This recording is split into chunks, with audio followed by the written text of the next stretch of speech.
ಹೆಸರುವಾಸಿಯಾಗಿರುವ ಅವರು 3000ಕ್ಕೂ ಹೆಚ್ಚು ಗೀತೆಗಳನ್ನು ರಚಿಸಿದ್ದಾರೆ.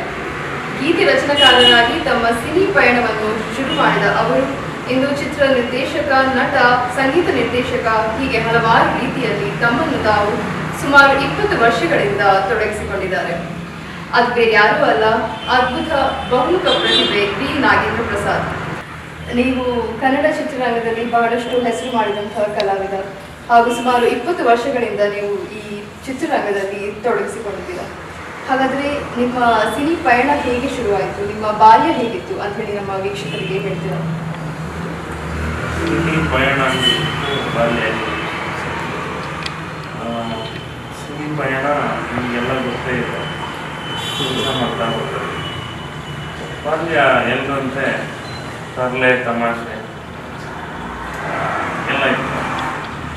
ಆಮೇಲೆ ನೀವು ಚಿತ್ರ ನಿರ್ದೇಶನ ಕೂಡ ಮಾಡಿದ್ದೀರಾ, ನೀವು ಎಲ್ಲ ಚಿತ್ರವನ್ನು ನಿರ್ದೇಶನ ಕೂಡ ಮಾಡಿದ್ದೀರಾ. ಸೊ ನಿಮಗೆ ಚಿತ್ರ ನಿರ್ದೇಶನ ಮಾಡಬೇಕು ಅಂತ ಹೇಳಿ ನಿಮಗೆ ಯಾವಾಗ ಅನಿಸ್ತು?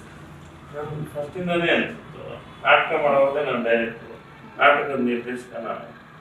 ಹಾಗಾಗಿ ಸಿನಿಮಾ ನಿರ್ದೇಶಕ ಆಗಬೇಕು ಅಂತಿತ್ತು, ಮಾಡೋದು. ಅದ ನಂತರ ನೀವು ಸಂಗೀತ ನಿರ್ದೇಶನ ಕೂಡ ಮಾಡಿದ್ದೀರಾ, ಎಷ್ಟು ಮಾಡಿದ್ದೀರಿ? ಈಗ KGF ಏನು ಬಂತು ಅದಕ್ಕೆ ನೀವು ಮಾಡಿದ್ದೀರಾ, ಸಾಹಿತ್ಯ ಬರ್ತೀರಿ ಸರ್. ಸೊ ಈ ಇದು ಸಂಗೀತ ನಿರ್ದೇಶನ ಮತ್ತು ಚಿತ್ರ ನಿರ್ದೇಶನ ಇದನ್ನೆಲ್ಲ ನೀವು ಹೇಗೆ ಬ್ಯಾಲೆನ್ಸ್ ಮಾಡ್ತೀರಾ? ಇಲ್ಲ ಒಟ್ಟೊಟ್ಟಿಗೆ ಹೇಗೆ ನೀವು ಬ್ಯಾಲೆನ್ಸ್ ಮಾಡ್ತೀರಾ? ಒಟ್ಟೊಟ್ಟಿಗೆ ಬ್ಯಾಲೆನ್ಸ್ ಮಾಡೋದಂದರೆ ನಾನು ಹೇಳಿದ್ನಲ್ಲ, ನಮಗೆ ನಮ್ಮಂಥವ್ರಿಗೆ 6 ಕೋಟಿ ಕನ್ನಡಿಗರಿದ್ದಾರೆ. 6 ಕೋಟಿ ಕನ್ನಡಿಗರಲ್ಲಿ ಈ ಜಾಗನ ನಾನು ಒಬ್ಬನಿಗೆ ಕೊಟ್ಟಿಲ್ಲ. ಸೊ ಕೊಟ್ಟಾಗ ನಾನೇನು ಮಾಡಬೇಕು, ಅದನ್ನು ಸರಿಯಾಗಿ ಯುಟಿಲೈಸ್ ಮಾಡ್ಬೋದು.